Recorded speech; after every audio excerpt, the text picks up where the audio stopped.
Hi, everyone. We'll just give it another couple minutes. Make sure everybody's on.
So we're going to get started here.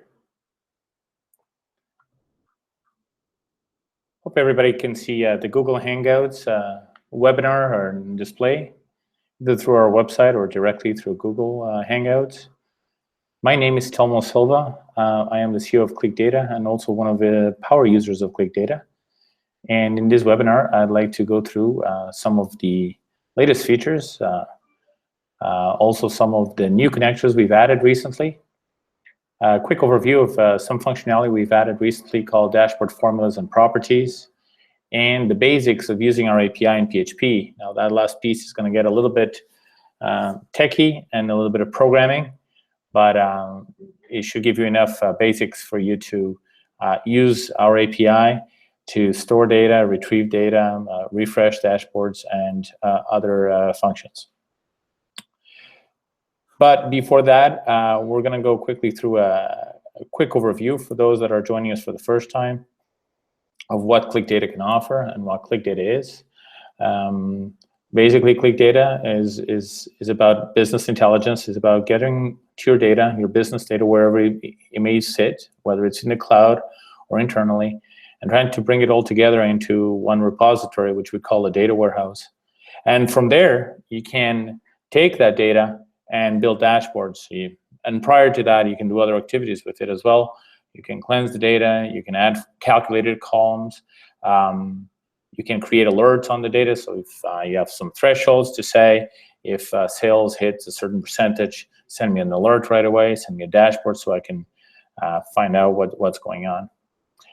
To date, we've launched the ClicData for close to 2 years now, and we have over 17,000 free and paying customers across the globe in 47 countries, pretty much all continents.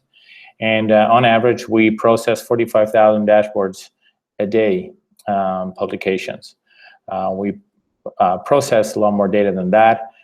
Data can be processed once a day or once a week, all the way down to once a minute, or using our API real time. The 4 key steps of ClicData are always the ability to connect to the data. This slide is wrong. It should be step number 1 should be connect, not create. Connect to the data wherever it may sit. 2, to combine the data, even if it comes from disparate data sources.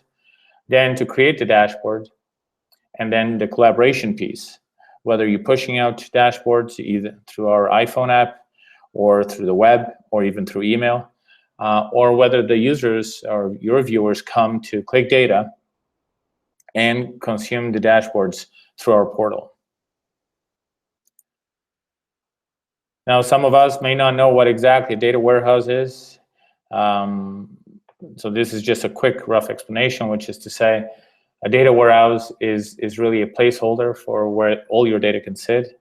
If you can imagine a very large database, which contains all your data sources, wherever they may be, whether they're customer relationship management, sales data, whether it's your invoicing, whether it's your website analytics, whether it's just simply Excels with budgets or logistics or planning or projects, what have you. We connect to a wide variety of data sources. You see some of them here on this slide.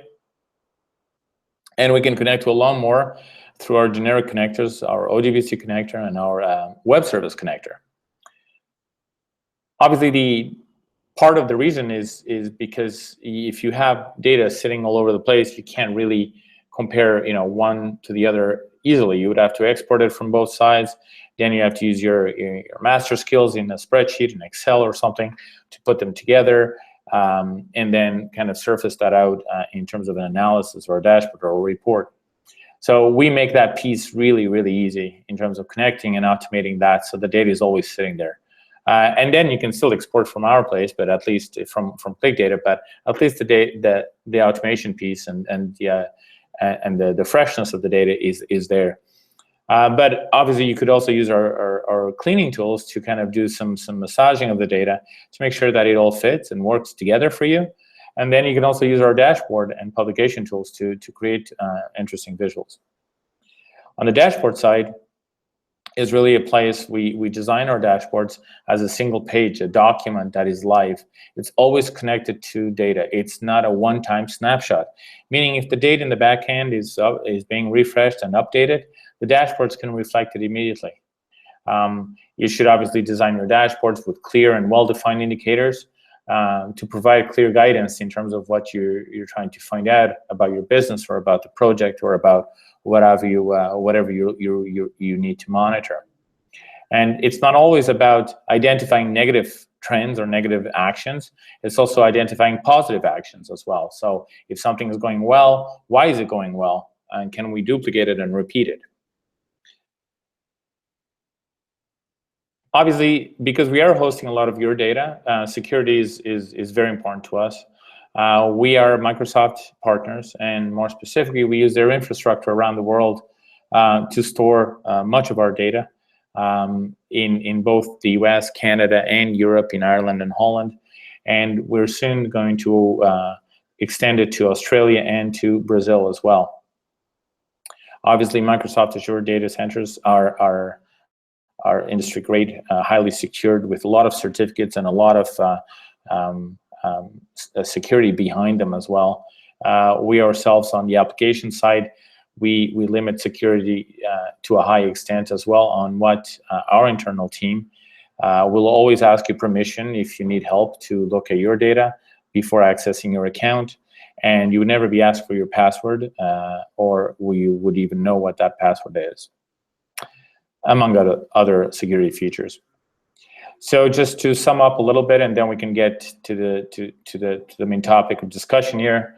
Our key advantages, you've seen a lot of other tools out there, Tableaus and ClickViews and things like that. Even why not Power BI and Excel are great visualization tools. We're not a visualization tool. We're a lot more than that. We allow the instant connection and storage of the data, which is critical for you to visualize that same data. But we also allow the publication, so you don't need 5-6 tools to do the job that we do. You can also use us as a framework in terms of, even if you have in a transition period changing source systems, the data is still with us, so you can change the backend on your side without suffering, in terms of the reporting. So you can still feed data from a new system, and you have nothing to change on your front end. Obviously, the integration of our dashboards built into your portal or website or application. We have a white label feature, which basically removes any trace of ClicData. So your viewers, your users, customers, and clients, they will not know that it's ClicData running behind the scenes. We are the only solution that upon sign up, you can select where you want to host your data. to be fully compliant with either European or North American laws and legislations. We are available in 5 languages, and each user can customize its settings, which is great for certain countries like Belgium and Canada, where there are multiple languages. And of course, our pricing, instead of you having to buy all these servers and licenses and tools and databases and whatnot, we have a very accessible pricing model, which you can consult on our website. So that was the sales spiel. So we're going to get on with the webinar right now. And just a quick overview of the webinar. We're going to look at Sugar CRM. We're going to look at dashboards and some basics of API, and look at a new feature coming on soon, which is our pivot table, a widget, which we'll show you that next. So I'm just going to, hopefully, things are working well there. So I'm just going to move the next window up. All right. So if you're attending this webinar, obviously, I'm assuming that you know a little bit about Sugar CRM, or you have Salesforce to a certain extent. The connectivity in ClicData is very similar to one to the other. I've created a sample Sugar CRM instance here, and I'm logged in as the admin to Sugar CRM, where I can see all the accounts, the contacts, etc. So this is your standard Sugar CRM baseline application. Obviously, some people customize it. So all your data is sitting on Sugar, and you kind of want some of that data to build some reports, maybe even mix it with other data that you have on Excels and whatnot. So I'm just going to show you how you can quickly create that connection. The first thing you need to do in Sugar is ask the admin, or if you are the admin, to generate an OAuth key, an application key, which I've done already. But I'll just show you very quickly how you create one, just to show you. You just give an application name here, potentially ClicData, to give authorization. You make up some random key and consumer secret. Typically, in some other systems, these are generated for you very randomly. In this case, they allow you to type, so you just have to make it, complex enough that it's not easy to guess. And make sure that you switch this to OAuth 2. We are OAuth 2 compliant. OAuth 1 is now defunct in terms of a standard for most pieces. So you click Save, and that's how you create the first piece, which is you're basically creating a secret between for ClicData to use. On the ClicData side, once you log into ClicData, to connect to Sugar CRM, you basically come into the data menu. You're going to click the Add New button here, and you'll see a lot of my connections already here. I'm going to create a quick connection here. These are all our connectors. Sugar CRM is right here, so I click Sugar. I give it a name, so this is my new Sugar demo data, CRM demo. And if you click on the authentication, here are some things that you need to fill in. So the things you need to fill in, first of all, is the username. So in my case, it's admin, and the password. Second thing is a Sugar CRM account URL. Now this is this piece here that you need to copy and paste here. And then the third and fourth final things here is consumer key and consumer secret, which are the things that you've created on your application here. Now, once you save it, you're not going to be able to see that consumer secret. You can copy and paste the consumer key. To see the consumer secret, you have to go into edit mode again, and there's your consumer secret that you can copy and paste. Okay, and you paste that in. You test your connection. Wait a few seconds, make sure that it's working properly. It's looking good. So you click Next, and now you basically created a connection to Sugar CRM. And you can use the same connection to bring all your tables from Sugar CRM that you have, even custom tables. So the first the first table you have here is accounts, but as you can see, you can basically bring all your quotes as well, from Sugar. You can bring your projects, your users, basically all the tables that you have in Sugar. And once you do that, you just click next. You give it a meaningful name for your side, so quotes, demo, Sugar CRM, and you click next, and that's it. And now what you can do is just click the Add Schedule button here, and it's going to bring all your accounts, or I believe, oh sorry, all your quotes every day at this time. It's going to refresh this data source on ClicData, and you can continue to do that with all your tables. This is basically what I've done here. So you have all your different tables available. You can then start mixing and matching them. You can create views on top of them. You can create views to bring all your emails and calls into one table and tasks. So a lot of stuff you can do here, okay?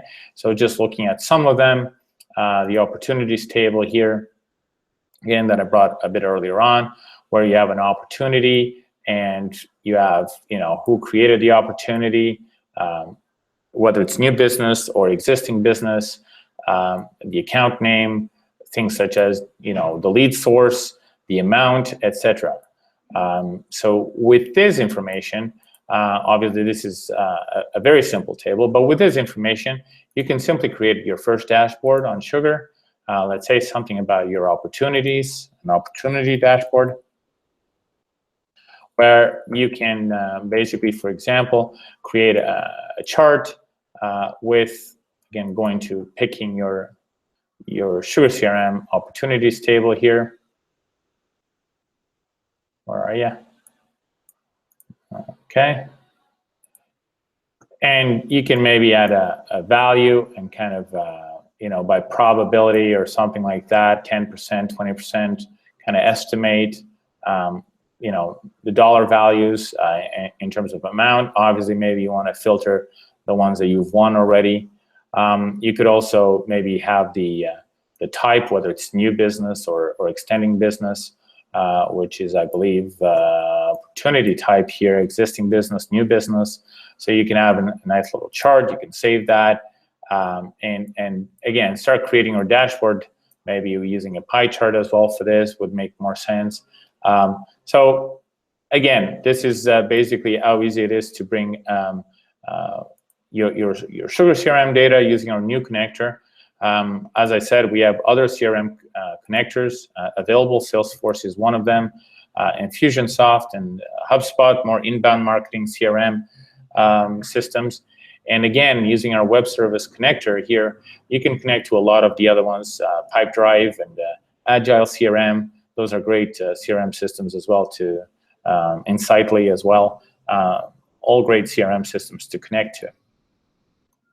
I'm just going to take a little pause here to see if there's any active questions on the console here, and if not, I'll get going on to the next topic.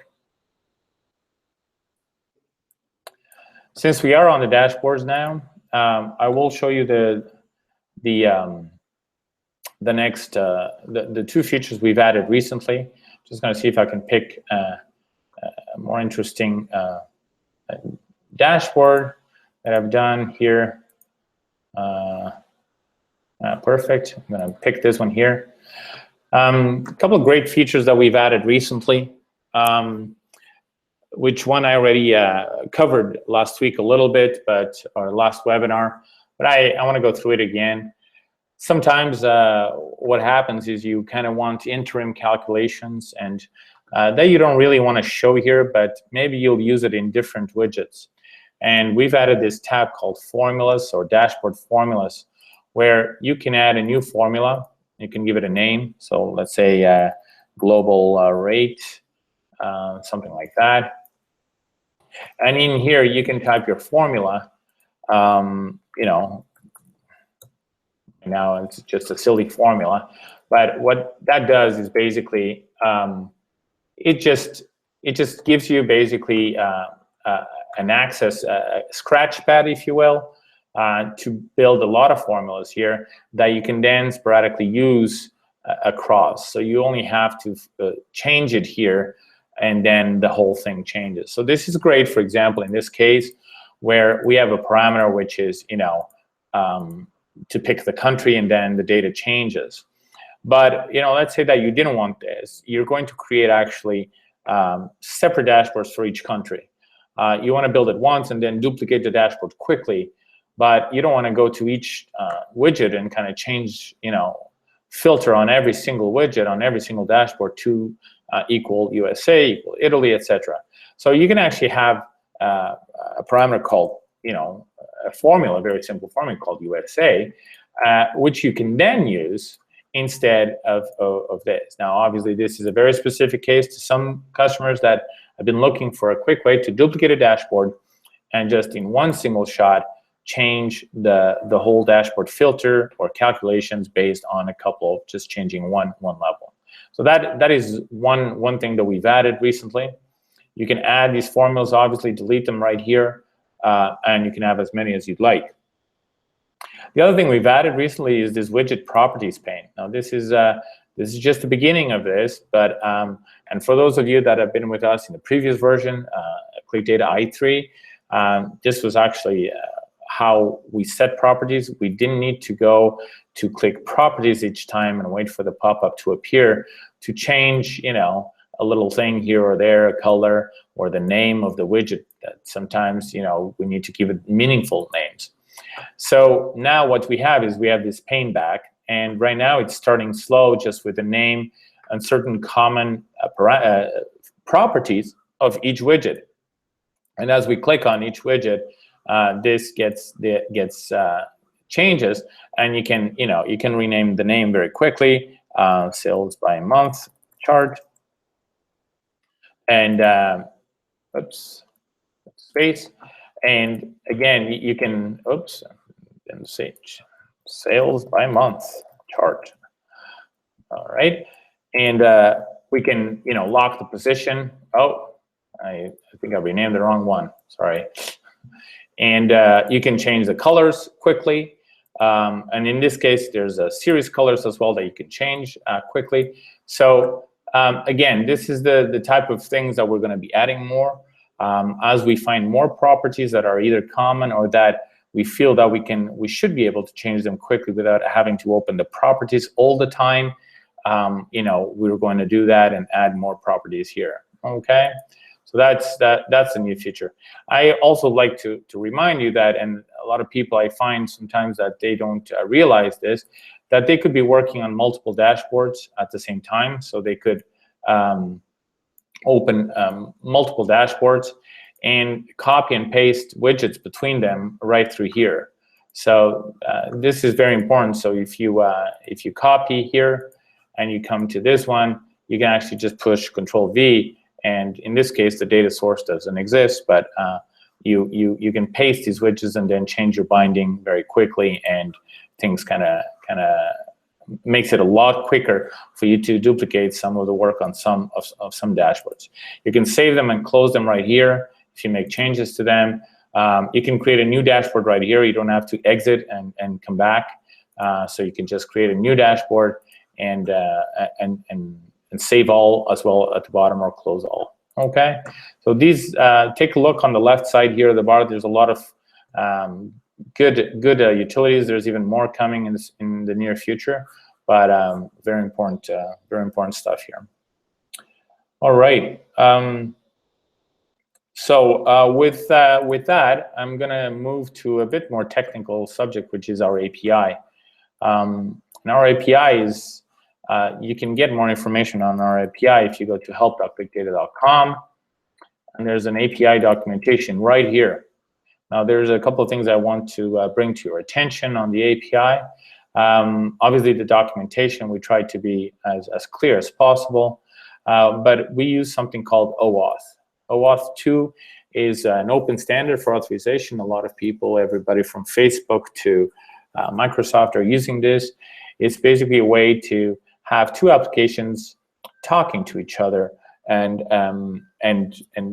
authorize each other to grab data from one another. And that is an important part of the process.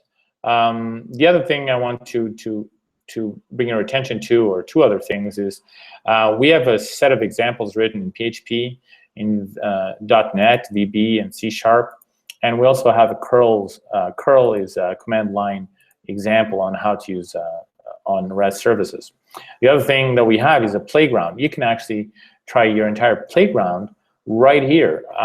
You can get an authorization code and try the whole set of APIs that we have here. So for example, if you want to find out your user profile, if you want to get a list of data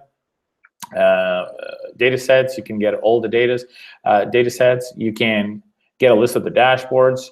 You can get a thumbnail of the dashboard in a PNG or a graphic format, and a lot of other features, okay? So all these endpoints that you see here, this is what you can do with the API. You can write an application that can list dashboards, for example, and allows the user to select them, and then you can see the image of the dashboard on your application, for example. You can also create a way between applications for you to add users on your site automatically into ClicData, so without having to manage them and manually enter them on our site. So a lot of features here that you can use, and obviously we'll be expanding our API as we go along based on requests. So what I'm going to show you today is how you can use that specifically with one language, which is PHP. I'm going to show that on my Mac. So I'm just going to minimize this for a second. So you'll see a bit of a nice little picture there. And I'm going to bring a little folder and into view here. And I'm going to explain a little bit some of the stuff that we have here. It's going to get a little bit technical, as I said. The first thing I'm going to do is open this application, this sample code, where it's a simple PHP application that basically the first thing it does is gets that OAuth 2 token that we talked about to authorize the application, okay? And then the next thing that we're going to do is get an access token. So there's a two-step approach to OAuth. The first is to get an initial token, and the second is to get the actual access and refresh token. Once you have that, then you can proceed and start getting getting data and things like that. But these two steps are critical for you to go on. So just want to go through that very quickly. Very similar to the Sugar CRM, where if you recall, we had a client ID or a client key and a secret. We have the same thing. So the first thing to do is actually go to ClicData. Here, 1 second. And I'm going to go to ClicData. And the administrator has a panel here under company, which is the API under my company. And it's in here similar to the Sugar CRM, where you can add a new application. So let's say you want to add my PHP application. Now, you would then put your callback URL. Now, this is where your PHP, the address of your PHP, where you would receive the callback. And there's your client ID and client secret. Now, I already have one here, a couple of here already created.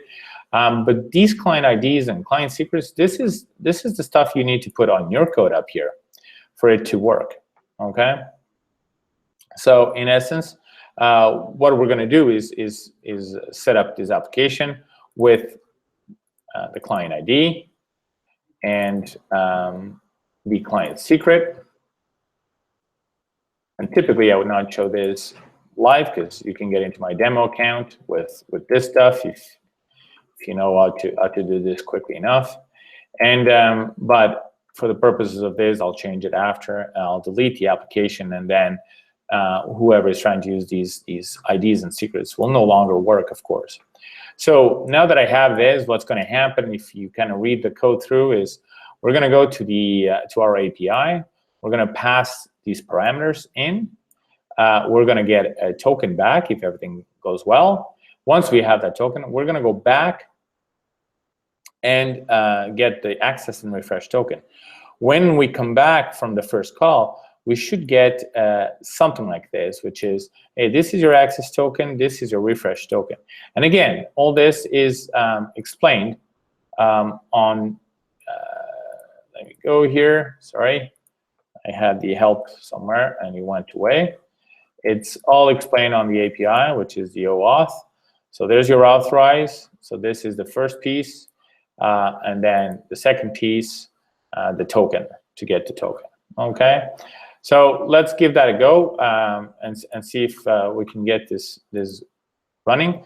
The first thing I'm going to do is I'm going to start my my web server here on my laptop.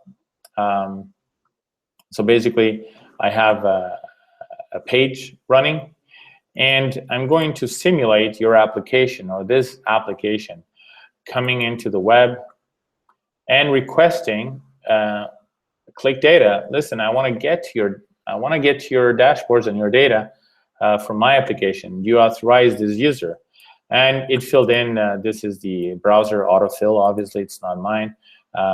You would have to. The user would have to give its authority to say yes, I can do all these things. These things are controlled by the scope. The scope is this piece that you add in here. If you give me 1 second, I'll hopefully see it somewhere. There's the scope. Where is the scope? Oh, sorry, that is not on this application yet. I'm just going to open this. Actually, I'm not quite sure if I'm going to see it with one of my text editors, but I'm going to give it a try anyway. Yeah, there we go. Let's see if I can have this guy here. Yeah, so here's what that calling that page does is, hey, please authorize this user. The user is identified by the client ID. Excuse me. Here's my callback redirect URI, which is my simple page.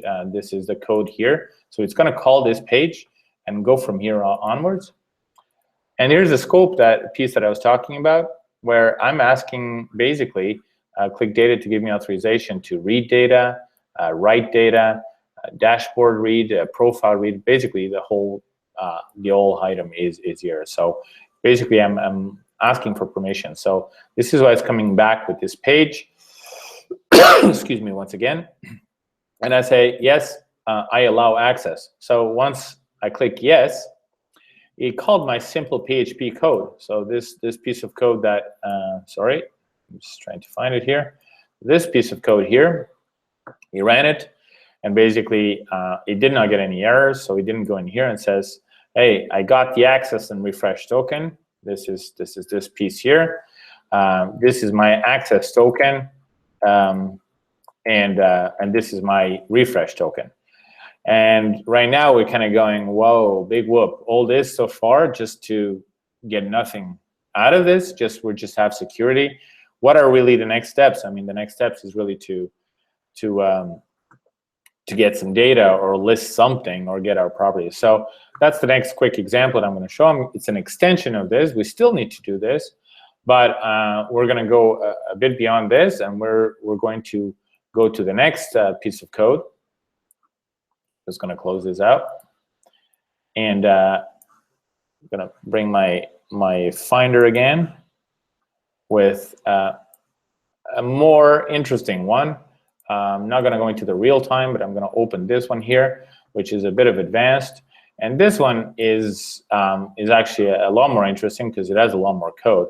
It's going to do a lot of different things. Yes, it's going to get the refresh tokens as we saw first. But then, for example, we can there's this, by the way, is on our website, the sample code. You can actually say display data sets, and display data sets is a function that's going to call our API to display all our data sets and list them in the page. So let's see if that would be more interesting, because if you're building an application that is giving a choice to the user, I'd like to see all the data sets that I have in ClicData, that you could actually pick it and do it. So for that to work, I'm going to edit this to have my endpoint be the advanced return, so that it calls that. So I'm going to call not the simple, but the advanced PHP. So I'm going to save that, and I'm just going to cancel this for the time being. And again, start the web page. Again, I'm asking for permission. Please allow this access. And all right, well, there we go. We got some errors this time. So let me just see here. I'm not going to dwell on this too long because this is getting well above my understanding of PHP, but we can definitely try to see if there was something. Unsupported grant type. So grant type must be one of the following. Obviously, I must have done, oh, my bad, of course. I did not put the right client ID and client secret key on this piece of code, so I have to go back to my ClicData account and grab those secret IDs again for my new application. In fact, I don't have one, so I'm just going to do this one and this one here and save this. So hopefully this is it. It was a security issue. So I'm going to have to repeat this because OAuth is very secure to the point that it just doesn't let us do this and refresh and everything is working. Let's hope this piece is okay. Oh, well, I'm going to give up here. Probably change something on my code to that it's no longer working. Anyway, again, the samples on the help ClicData or help.clicdata are working, and again, you don't have to get your own compiler out of PHP or what have you. You can use the test box or the playground area of our help system to test the code without having actually to program this thing in. You can just get your authorization code and then use the next API. So if you're familiar with APIs, you know very well what this is about. All right. So with that, again, if you have any questions, my email is telmo.silva, telmo.silva@clicdata.com. If you want to know more information on the API or on other languages on how to use our API, don't hesitate to send me an email.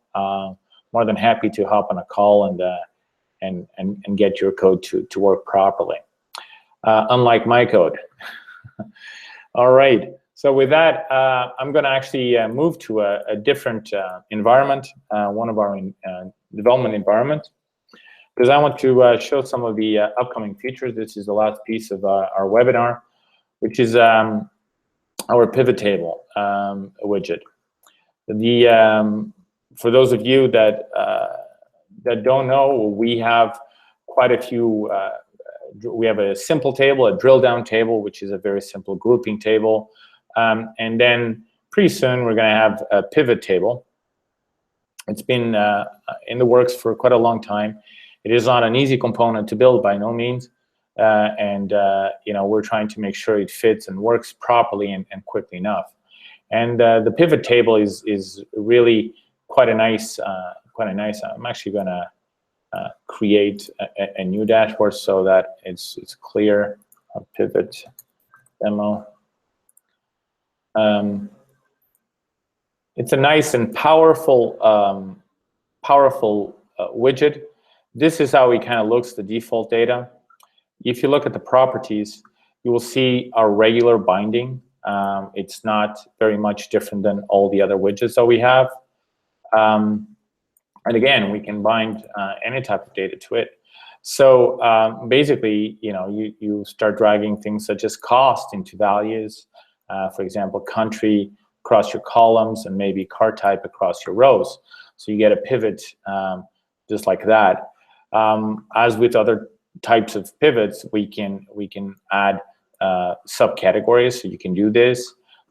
You can apply filters so that you remove certain columns. And you could also add multiple value columns. So you have, you know, cost and sales for Australia, cost and sales for England, etc., etc. So this is the binding, and as you can see, it's already working to a great extent. We have the filtering and the sorting as well working quite well. And now we're working on the formatting. This is the new stuff coming online. And there we wanted to do a lot of good stuff. We were going to start basic things such as fonts and bolding and things. But one of the most powerful features is actually the conditional formatting of pivot tables. This is where numbers really stand out, because when you see a pivot table like this, that like an Excel spreadsheet, you want to kind of have the numbers jump to your attention that need attention. You need things like, such as collapsing and things like that. Obviously, that was a very bad grouping of mine. I should have done this. That makes a lot more sense. And you want to collapse things, and you know, you don't want to see the car type, so you want to bring it to the model type, and things like that. So that's where we're kind of working on. So I wanted to give you a little bit of a kind of insight into what we're going to be doing with this. This is it's a prototype of the component we're working with, and it's a different type of data set where you have a simple breakdown of you know, by gender and whether it's a smoker or not, and things like that. So very, very simple thing. Again, you can bring in more data and whatnot. But then what we wanted to do is to have things such as we'll have things such as distinct count and sum and value. All those are working already, but we want to have things such as sum as fraction of totals or as a fraction of rows and things like that. That would make numbers stand out in terms of percentages, for example, a lot faster. Okay. In addition to that, we want to start putting things such as heat maps, so that you can, you know, quickly see the numbers jump, you know, and start looking at this. Okay, this is the highest one, etc. And there you have a lot of different options, because you could do heat maps by row or heat maps by column, etc. And then we'll take this to the full extent in terms of graphical visualization, which is this pivot table eventually can turn into other types of widgets, such as a bar chart across the rows, stack bar chart like this, and you know, things like area charts and whatnot. So a lot of cool things. Scatter chart doesn't make a lot of sense on this one, of course. So a lot of different visualizations are going to be tied into the pivot table as well. So this is why it's taking us longer to build this component, because it is really a critical and component for analysis. It's going to bring us more into the area of playing with the data and you know, doing a little bit more experimental data analysis on some of the dashboards, rather than just simply displaying and being click drilled through. So hopefully, you know, again, if you have any things you'd like to see on our pivot table, you know, we're not done yet. The design is finished, but we obviously take any requests in terms of features, or if you have any questions as to what we're going to have.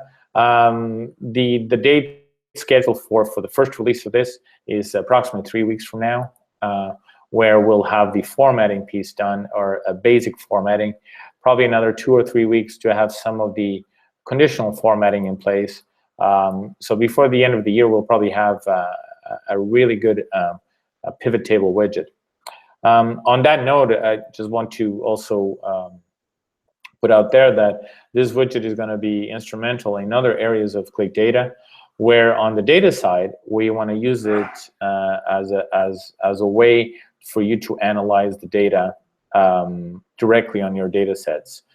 So it's not just a widget. It's going to be a playground area in other areas of ClicData. That's probably coming in early 2017, that other feature. So with that, I'm just going to take a look at the questions here one more time. I haven't checked manage questions here. Well, there's no questions. Well, so with no questions, we're going to close out this webinar. Again, my name is Telmo Silva. You can reach me at telmo.silva@clicdata.com, and I'm ready to answer any questions you may have. And with that, I wish you a great day. Take care.